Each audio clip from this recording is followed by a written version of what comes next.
What's going on YouTube? Mixture Man here. So right now I'm going to be telling you my review and my thoughts about the new Disney Pixar movie called Turning Red. And I remember watching the preview for this movie not a little less than a year ago maybe. And I thought to myself, this movie actually looks like it could be pretty good. And when I saw that it was gonna go and drop in theaters at first, I was like, I won't see it in theaters. I'll just wait till it comes on Disney Plus and watch it there. I don't need to go out of my way to go see this type of movie. Even though I like Disney Pixar and will probably watch every single Disney Pixar movie for the rest of my life, I don't need to see every Disney Pixar movie in theaters, depending on the movie. Like like if they ever make Toy Story 5, of course I want to go see that in theaters, but this I didn't need to see in theaters. But obviously they dropped it right away to Disney Plus. I don't even think they released it at all in theaters. I think it was just right away released to Disney Plus. That's how I watched it. I was gonna make a reaction video, but I was like, you know what? I don't need to make a reaction video. Um, and and like I said, I remember watching the preview for this movie and thinking to myself, this actually looks like it's gonna be pretty good because I like the concept of how when she gets stressed, angry, or whatever, or excited, she turns into the red panda.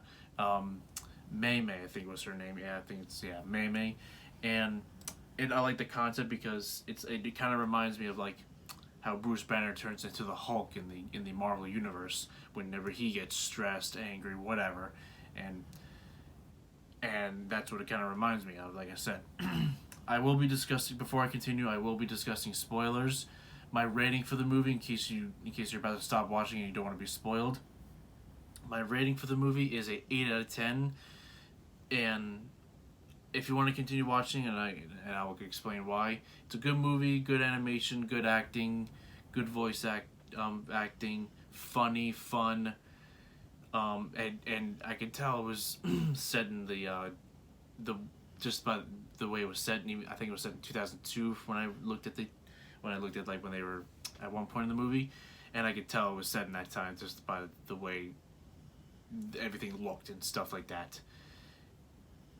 Um, but like, okay, I'm gonna jump into spoilers now. So if you don't want to be spoiled, stop watching, of course. Or if you've seen it or you don't care, obviously continue watching.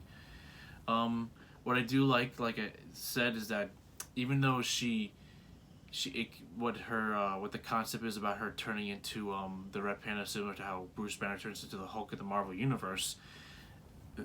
What I do like is that how she's able to technically control it. Like it's still her, just in the red panda. And I also do like how she during the during the movie. I mean, as the movie goes on, she's able to truly control it. How she's able to go from red panda to the human to red panda to human, and I like that. She's able to learn that and stuff like that.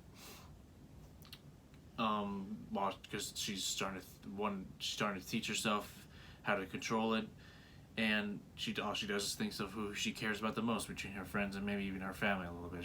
She just didn't even know at the time.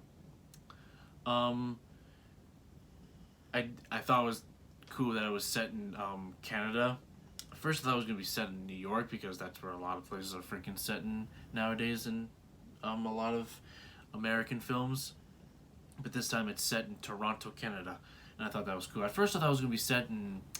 Are they Chinese? Are they Chinese? Please correct me if I'm wrong. Are they Chinese or are they something else? Please correct me if I'm wrong. I didn't really truly look at what they were, what, and I thought it was gonna be set in their country, but when I saw it was set in Canada, I was like, okay, that's fine. It's not a big deal. I mean, I like that Pixar is starting to like travel the world in the sense of, because like in Ratatouille they were set in Paris, France, of course. In Luca it was set in Italy, and which I'm Italian.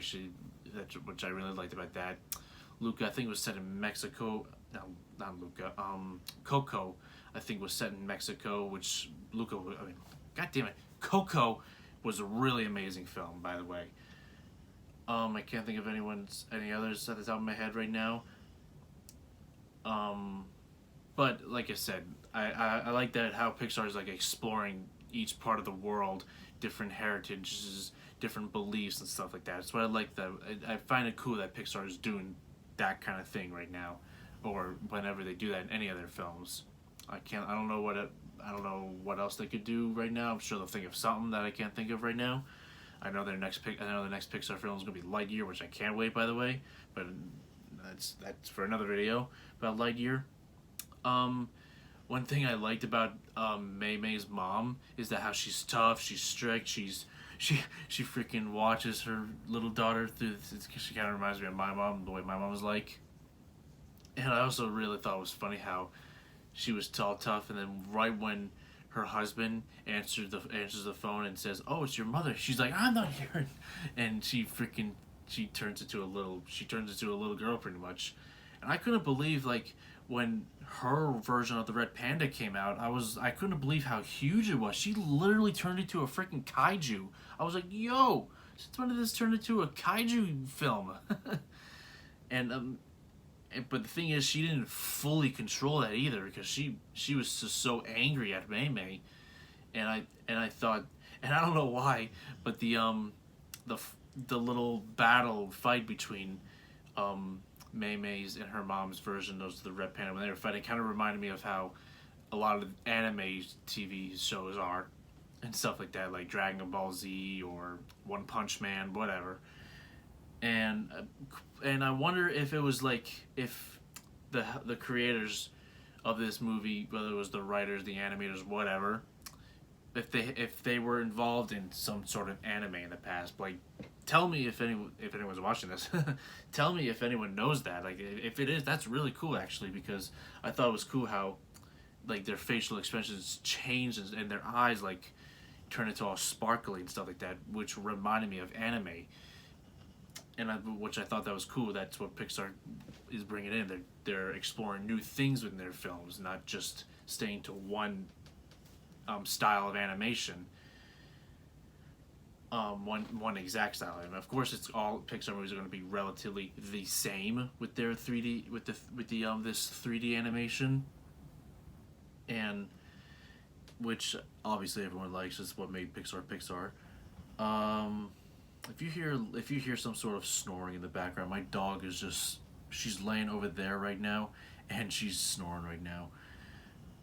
She's spoiled rotten. What else do I want to say? Oh yeah, the character Tyler. I liked how he when he was found out that he was a Four Town fanboy. That was pretty funny too. And I also was like, whoa! Like, even though you see it in one of the trailers that when Mei Mei freaking throws the dodgeball at full speed in her red panda with her red panda arm, still seeing it though, like, holy shit! Imagine if she actually hit him in the face. She would have killed him. Like, it was crazy because all she hit was his hair, which you could see the flames from the fire from the way the speed was going of the ball. And I also do like how what's it called? I forgot what I was gonna say. Oh yeah, when people were finding out that she was that she was like just a red panda, she was able to do that, and no one freaked out on her except maybe a couple of her, except like maybe some adults or something like that.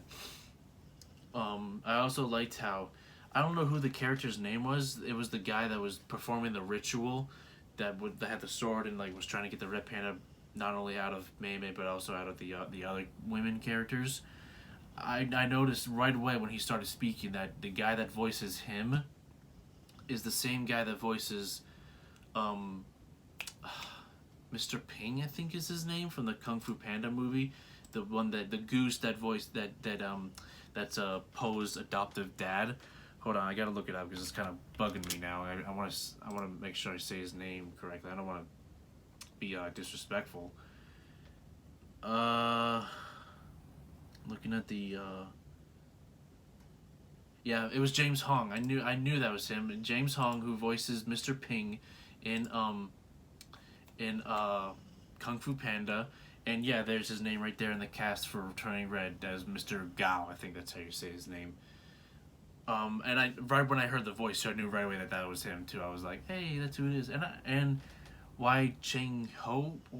I hope I said that name correctly. I've said this before in my past videos. I am terrible at pronouncing names, no matter what they are, and I don't want to be disrespectful. And oh wow, it's the woman that played Madame Gao in the Daredevil movie as well as Iron Fist. She voices Mei Mei's grandma. I did not know that. I don't know how I didn't hear it because she's got a pretty unique voice. Other than that, I don't recognize any other of the characters. I mean, cast members in this movie.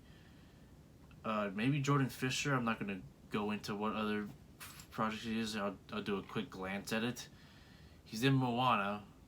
Maybe that's a soundtrack. I don't know who. I don't know. I'm not gonna go. I'm not gonna dig deep with what else he's in. Mei Mei's friends. I don't know who's my favorite. I don't know if it's between Abby or I forgot what was the black girl's name? I forgot. I'm drawing a blank of her name right now.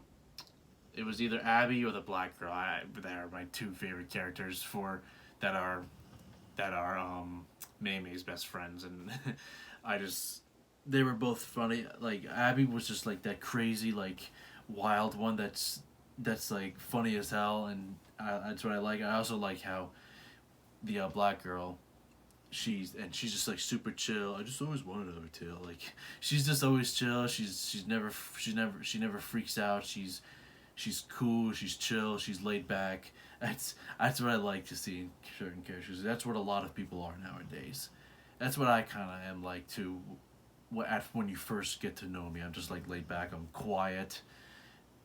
But anyways, like I said, really good movie. Looking, I don't know if I don't. I don't know if there can be a sequel to this. I mean, any movie can be a sequel nowadays for any sort of reason. I don't know if this movie will get a sequel. I don't really. I wouldn't be surprised either way if I'm being honest. And there is in case you don't know, there is an end credit scene actually. I always let the freaking credits roll through whenever I'm watching because you never know when there might be a mid and or end credit scene. And there's actually an end credit scene. I'm not gonna say what in case you actually want to go back and check it out, but that was a funny end credit scene, I will say. Um. Anyways, again, my rating for this movie is an 8 out of 10 for Turning Red. As always, if y'all could please do me a favor before I continue saying that, let me know in the comments your opinions of what you thought of Turning Red. If you liked it, if you'd like to see a sequel. I always like to see anybody's opinions about any other movies, whether they think it's better than any other movie or whatever, whether they think it's the best movie in the entire world or even the worst movie in the entire world. But anyways, again, 8 out of 10 is my rating for this movie. If y'all could please do me a favor, please give this video a like and or subscribe to my channel, and I would really appreciate that. And I'll see y'all in the next video. Have a good one.